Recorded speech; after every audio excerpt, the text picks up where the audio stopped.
안녕하세요. 결혼한 지 3년차 30대 중반 여자입니다.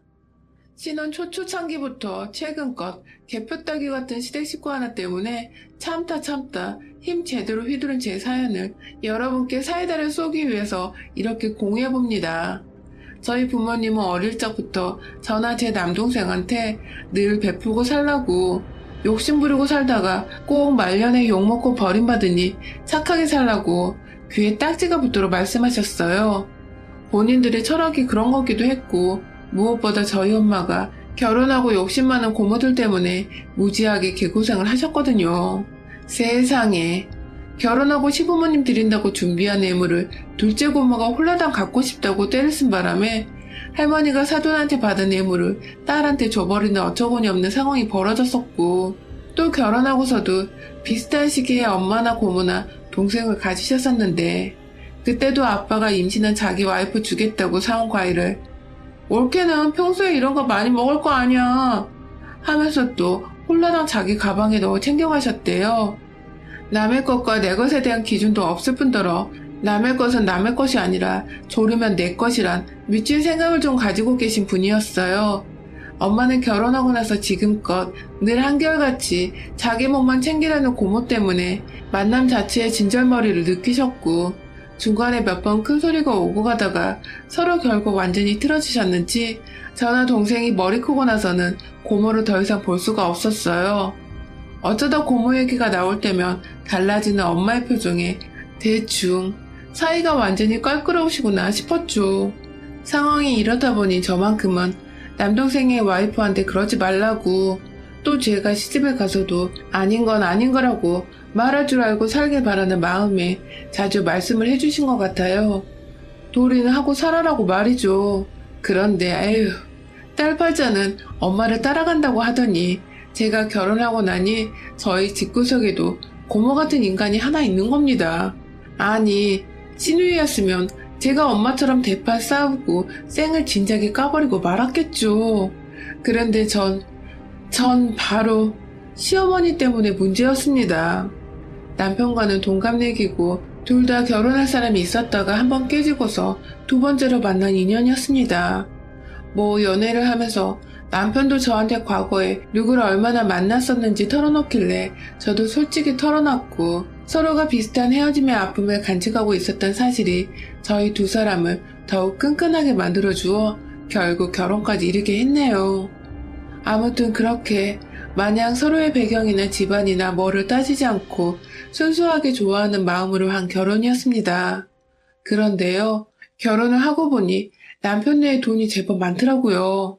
시아버님 집안이 대대로 지역 유지에다가 시아버님도 장사를 오래 해오시며 제법 모아둔 돈이 많으셨죠.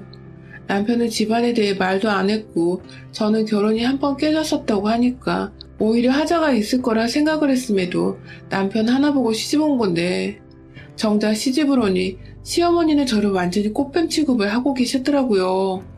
처음 상견례 때나 연애 중 몇 번 시댁에 남편 따라와서 가볍게 커피를 마시다 갔던 적에도 늘 시아버님과는 다르게 시어머니 혼자 꿍에 계셔서 아들이 결혼하는 게 싫으신가 보다며 그냥 늘상 들리는 다른 집 시어머니들처럼 며느리가 마냥 남의 집 딸이라서 반갑지는 않으신가 보다 싶었는데, 꽃뱀은 얘기가 달랐죠. 그때부터 뭔가 이미 집안 얘기는 남편이 결혼 후에 다 말해줘서 알고 있었음에도 불구하고 시어머니는 제게 의도적으로 가족 얘기를 숨기고 돈을 보여주려 하지 않는 등의 모습을 보이며 꽃뱀이 아닌 제 앞에서 꽃뱀을 조심하겠다는 마음가짐과 의지를 마구 보여주며 절 아주 기분이 더럽게 만들었어요. 남편이 본인 자취하며 살던 집을 신혼집으로 쓰고 싶다고 해서 저도 집을 안 해가도 되니 예물이라도 잘해가고자 나름 돈을 많이 써서 들고 왔는데, 그게 다 나중에 받을 재산을 생각해서 자신한테 잘 보이려 그런 줄 알았다며 시어머니는 요즘 애들보다 예물을 잘해온 것 같아. 나한테 받을 돈 때문에 미리 밑밥 가는 거야? 라며 이딴 소리 재밌다고 쪼개면 해대질 않나. 남편과 서로 하는 일이 어떻다며 시아버지와 직업 얘기에 대해서 말을 나누고 있으면 옆에 와서 한다는 말이, 그래서 일이 힘드니까 직장을 그만두겠다는 거야. 뭐야. 줘도 그 돈은 우리 아들한테 주지 네 몫은 없어. 라며 돈 얘기를 대뜸 하시는 바람에 저나 옆에 있던 남편, 시아버지까지 다 이게 무슨 소리냐며 황당해했죠. 전 아무 생각도 없는 그 재산을 자꾸만 제가 미리 받으려 한다고 혹은 나중에 받을 거니 지금 현재를 대충 살려야 한다는 식으로 야금야금 절 열받게 하셨어요. 이런 소리도 한두 번 들었어야 별 생각이 없는데 자꾸 들으면 정말 열뻗치고 약오르거든요. 나를 다른 사람도 아닌 돈에 환장한 며느리처럼 보는 그 눈빛과 경멸 혹은 조롱이 섞인 듯한 말들이 진짜 진절머리가 넘어서 확 다 시어머니고 뭐고 머리털을 다 뽑아서 입에 넣어버릴까 뭐 그런 생각도 했었답니다. 아무튼 남편과 서로에 대한 마음이 진심이었고 그랬기에 저도 남편을 낳아주신 시부모님께 며느리 도리는 하고 살려고 했어요. 엄마가 늘 가르쳐 주셨던 것처럼 뭐 하나 나 혼자 꿍쳐두거나 욕심부리를 하지 않고 뭐든 좋은 거 있으면 시부모님 나눠드리고 시간이 되면 옆에 가서 말동무도 해드리며 사람이 사람답게 그냥 며느리는 며느리답게 시부모님 앞에서 애교도 부리고 아양도 떨며 사랑받으며 잘 지내고 싶었습니다. 큰 걸 바란 게 절대 아니었어요. 하지만 시어머니는 제가 집에 오기만 하면 경계에 눈초리를 하면서 제가 집에서 뭐가 필요하다며 슬쩍 가져가지는 않을지 혹은 자기 남편한테 애교를 부리며 용돈이라도 더 뜯어가려고 수수를 부리지는 않을지 늘 저의 뒤통수가 따갑도록 머리통을 노려보시며 제 뒤에 서 계셨고 화장실에 가는 길에도 저승사자 그림자 마냥 스르륵 저를 따라오곤 하셨어요.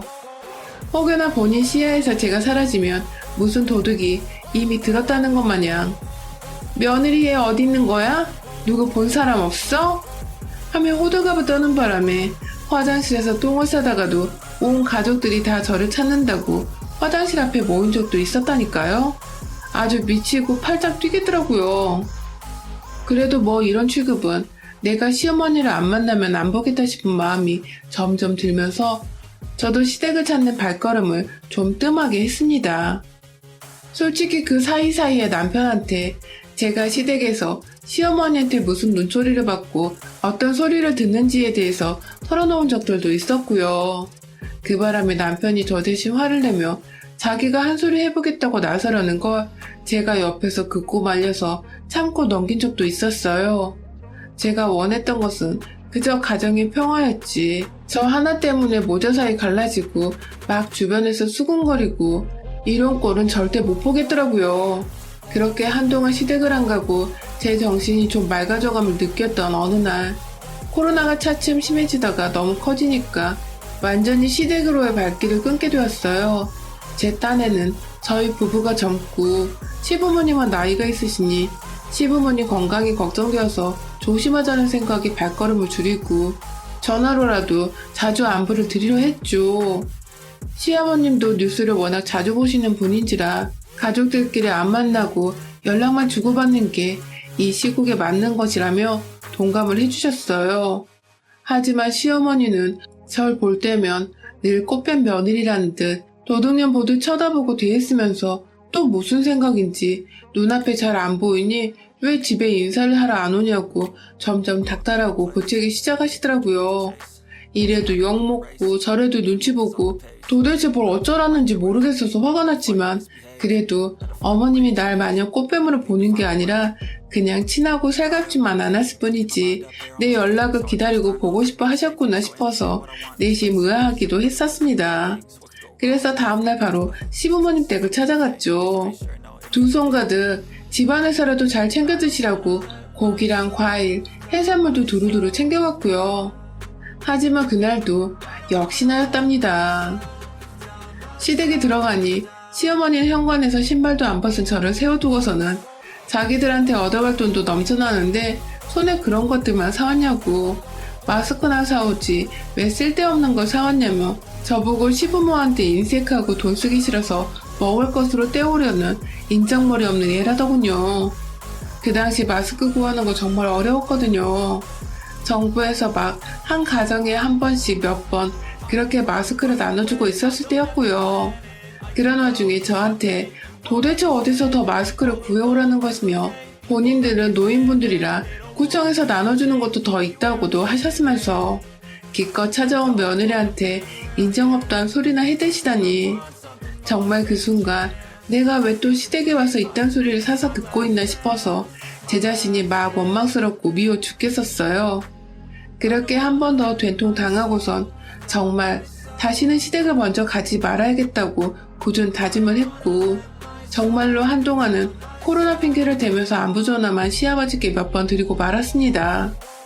웬만하면 시어머니와는 전화도 대면하는 일도 없도록 나름 신경을 써서 외면하며 살았어요.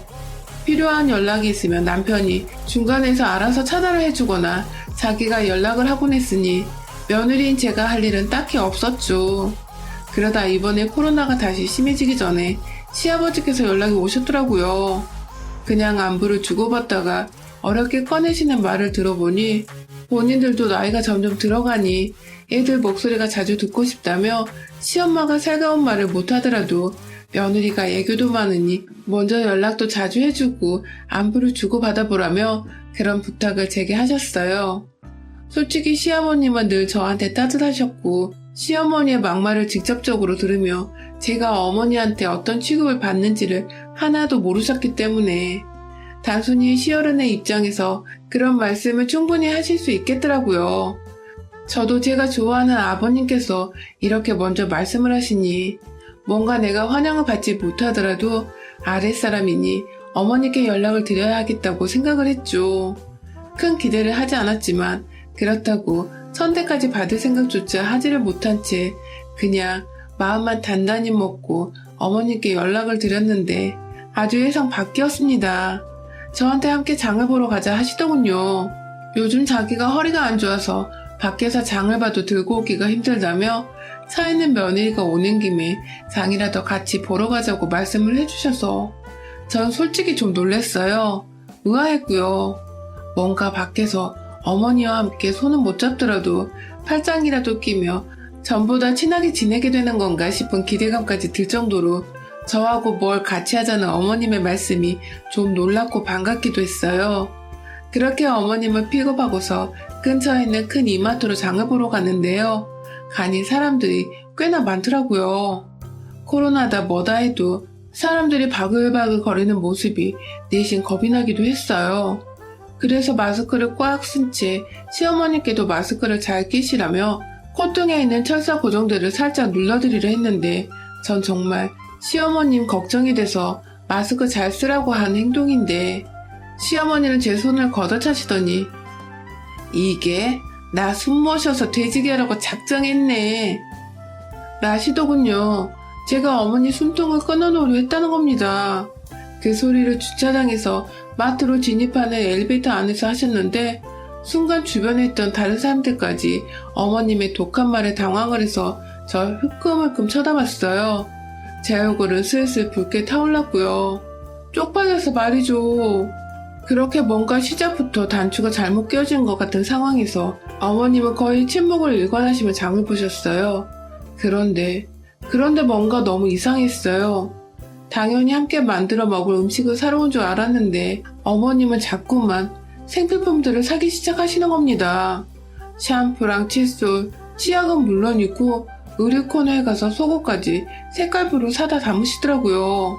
할머니가 팬티에 브레이저까지 뭐 하자는 건지 모르겠지만 뭐 본인이 사고 싶으신가 보다 해서 지켜보긴 했는데 그 후로도 홍삼 세트에 피부관리로 화장품도 사시고 욕실에 필요한 곰팡이 제거제들부터 마지막에 들린 식품 코너에서는 급기야 소주를 한 달은 마실 것 같은 박스채로 사서 카트에 담으시더군요.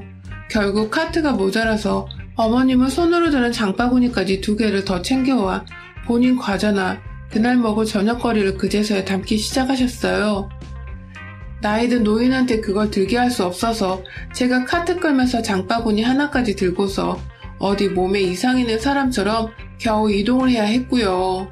순식간에 장본 물품들이 불어났고 계산대에 가보니 도저히 올려놔도 계산해야 할 것이 끊이질 않았죠. 뭔가 당한 것 같은 찜찜한 기분이 들었지만 설마 아니겠지 하며 서 있는데 카운터 직원이 카드 결제냐고 물어보더라고요. 그래서 어머님께 어머님 카드세요? 라고 물어보자 어머님은 나 카드 안 들고 왔어. 라시더군요. 본인이 애초에 결제할 생각 일도 없는 절 마트에 데려와서는 온갖 쇼핑을 다 하시고는 결국 돈이 얼마가 나왔는 줄 아세요? 무려 이마트에서 동네 이마트에서 200만원어치를 사셨답니다. 200만원이요. 장 한번 같이 보러 따라 나왔다가 졸지에 200만원을 결제한 전 정말 머리 끝까지 열이 뻗쳤고 그 와중에도 여전히 제가 머글이 못마땅하고 싫은지 곧 죽어도 고맙단 소리는 안 하시던 시어머니. 그런데 더 큰 문제는 시어머니가 절대로 배달은 안 된다며 직접 들고 가야 한다는데 이 많은 짐들을 봉지든 어디든 넣어야 하는데 도저히 손이 모자라 저 혼자는 상자든 종량제 봉투든 빨리 넣기가 힘들더라고요. 뒤에선 기다리는 손님들이 막 쳐다보고 있고 그래서 졸지에 종량제 봉투까지 대략 한 묶음을 사서는 뒷자리로 와서 막 물건을 봉지 안에 담았어요. 혼자서요.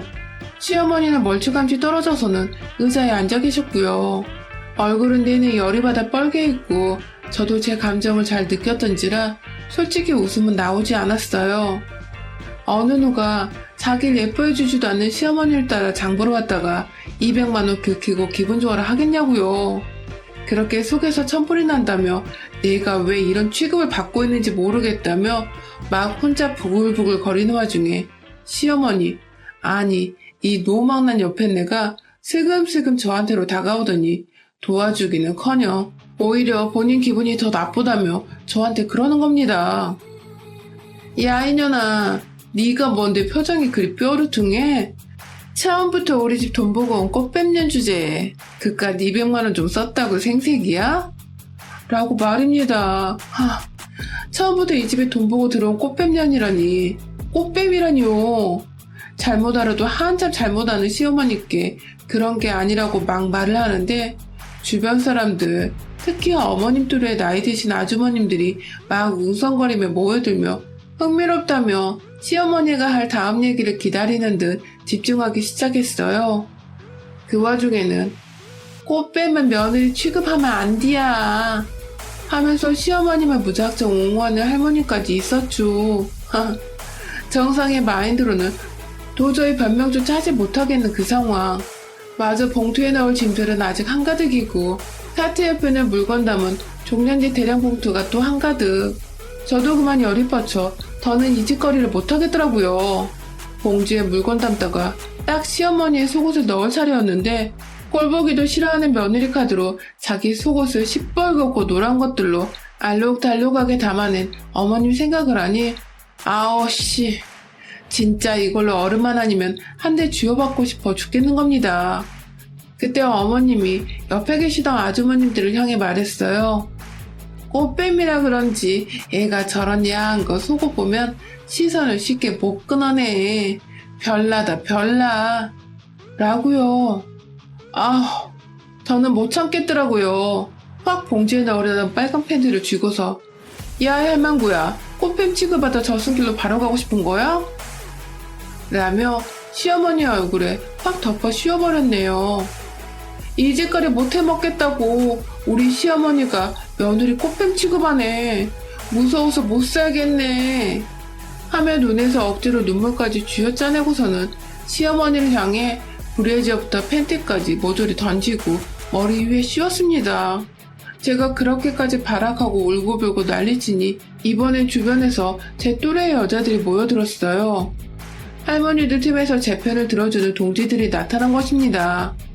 망할년, 망할 시엄마 등의 욕을 하며 막 저주를 퍼부으니 동시에 구경하던 할머니 아줌마들이 분위기에 휩쓸린 건지 그제서야 제가 불쌍하다며 제 편을 들어주기 시작하고 동정의 눈길을 보내왔어요. 진짜 이마트에서 아주 며느리들과 시어머니들이 다 장을 보다가 결국 구경의 끝에 저의 편에 서게 되며 저는 여러 동지들의 응원으로 시어머니께 더 큰 목소리로 이 거지 같은 년아! 라는 외마디 한번 지르고 장 본 것들 그대로 카트에 실어서 혼자 엘리베이터를 타고 내려왔어요. 시어머니는 뒤에서 사람들이 하도 욕을 하니까 혼자 계단인지 비상구인지 문 열고 나가 먼저 올라가셨고요. 주차는 지하에 해놨는데 말이죠. 그날 저는 제가 장 본 것들 다 제 차 트렁크 안에 실은 뒤에 그대로 집으로 돌아왔습니다. 그냥 제 집에서 생활 아이템들 쇼핑했다고 생각을 했고 정 필요 없던 것들은 다시 이마트 가서 환불을 해버렸습니다. 그날 후 시어머니는 사람들한테 욕먹고 저한테도 속옷 뒤집혀 씌운 게 쪽팔리고 무섭고 뭐 복잡했던지 평소처럼 연락이 한 번도 없었고 왜인지 그 소리를 남편한테도 못하겠던지 시아버지며 저희 남편까지도 제게 별다른 말을 안 하더라고요.